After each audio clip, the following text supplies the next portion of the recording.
بسم الله الرحمن الرحيم ثم أتبع سببا حتى إذا بلغ مطلع الشمس وجدها تطلع على قوم لم نجعل لهم من دونها سترا كذلك وقد أحطنا بما لديه خبرا.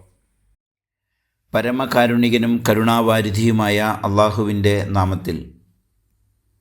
പിന്നീട് അദ്ദേഹം മറ്റൊരു പാത പിന്തുടർന്നു. അങ്ങനെ സൂര്യോദയ സ്ഥാനത്തെത്തിയപ്പോൾ അത് ഒരു ജനതയുടെ മേൽ ഉദിച്ചുയരുന്നതായി അദ്ദേഹം കണ്ടു.